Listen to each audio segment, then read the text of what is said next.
A few years ago, during the GCSE exam preparation window, we were trying to get an effect like this, but we didn't have time to put the work back through the kiln. This is decorated with oxides. I have a separate video to show you this permanent technique. I've developed a very similar look, but using acrylic paints. So we have the biscuit fired clay and we have some acrylic paint. Now this acrylic paint is system 3, but any acrylic paint would do the job. Now when the paint comes out of the tube, it's quite thick and viscous. It's not so good for the task. So what we need to do is mix it with some water to get some flow. Now the colours with oxides are essentially metals, so they're not really vibrant. Stains are more vibrant, but you could mix them to try and replicate the right kind of colour. So if I was looking for this colour, I might add a little bit of black into it, take the brightness out of it. Just mixing that in there and creating something probably a bit more yellow into there if needed. But I've got a colour onto there. Now this is going to be very porous. It's completely dry and it will absorb water. So I'm making sure I've got plenty of flow to this paint. I think it needs a bit more water. When you first do this, your teacher's likely to be there to guide you. If you're doing it at home, probably go with too much water to begin with and then deal with that thereafter. You can always apply a thicker layer, but it's hard to remove when you've got too much water. So when you're working with oxides, you'd be wearing gloves. You can of course wear gloves with the acrylic paint, that's fine as well. We've got plenty around the department. So what I'm doing is I'm painting it onto the surface. Unlike with the oxides, you might get little air points, so you might have to wiggle your brush to fill the surface. Now you want to paint fairly rapidly because it's absorbing the colour. And you know what I'm like? I like to do the edge. An apron is sensible because acrylic paint will not come off your clothes, especially if it's dried. So now I'm going to move the paints out of the way. And like with oxide, I'm going to bring myself a little pot of water and a sponge, and I'm going to wipe off the surface.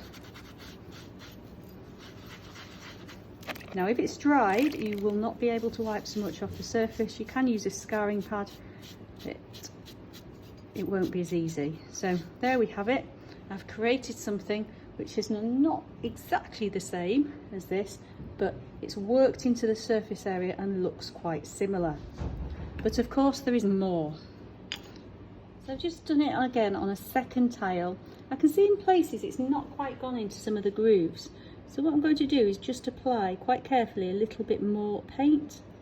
So this can be done in stages. Like I say, it's better to do it cautiously than make it too dark on the first go. And with the water again, a little bit of washing. I seem to have done better this time and it's in the groove. Now if I want the body of the clay to be lighter, I can rub it much harder and get more off the surface. On this example, there is a kind of crimson colour across the base, just as I've demonstrated with this blue colour. And then I've somehow managed to apply paint only to the upper surface. I'll show you how to do that. So what we want to do is apply the paint to only the upper surface. There's a couple of things you need to know about painting if you're not so sure. If I take this yellow and I just rub it onto the surface, the blue underneath is going to show through. To bulk out that yellow and change the opacity, if I add a little bit of white and then I do the same, it's going to look much more like a strong yellow.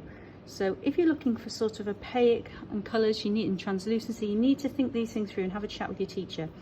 Now you can apply this like I've just done on my finger. It works quite well. You get your paints, mix the colour you want, but you need a very fine coat on your finger. You can do it with a glove, it's not quite as easy.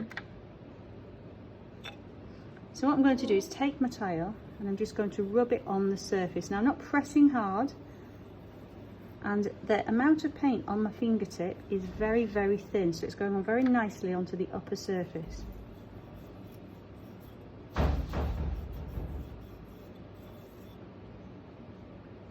I can let that dry, it's nearly dry already. I can build it up and make it thicker. It's not applying more paint, so I'm not taking a big chunk of the yellow and shoving it in because it will go into the grooves. I'm just applying it and building up the density of the colour, which is making it look more intense.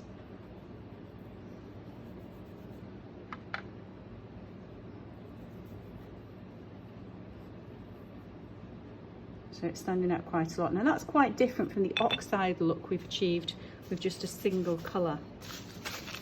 Now when that's dry, I could work on it again. I'm going to get a small brush, I'm going to clean the one I've got. Make sure my brush is clean. And I'm going to work with this red. I'm sort of working with a fairly primary palette here. Now I want to work onto the top of certain areas. So I might work into these sections, but obviously if I just take the brush with a load of paint on it, it'll go into the grooves. So I need to work with quite a flat technique. So I'm keeping my brush fairly flat to the surface and just working onto the top. Let's come quite close. You see what I'm doing, working very carefully. So this is the careful, more skillful painting. I could paint with my brush vertical, but there's more chance that I'm likely to go into one of the grooves. So it's actually easier if you have a flat brush. You can get a flat-headed brush, which is possibly easier again, as long as you can get into any little corners you want. Now again, you might want to put more than one coat. Acrylics come in metallic colours, so you might be wanting to try some range in terms of the colours you can achieve. You can see you can achieve a fairly simple effect. You could put varnish or gloss medium on top of these things to create the glaze-like look as well, but it's a fairly quick way to enjoy a look that's similar and a process that's not dissimilar to apply.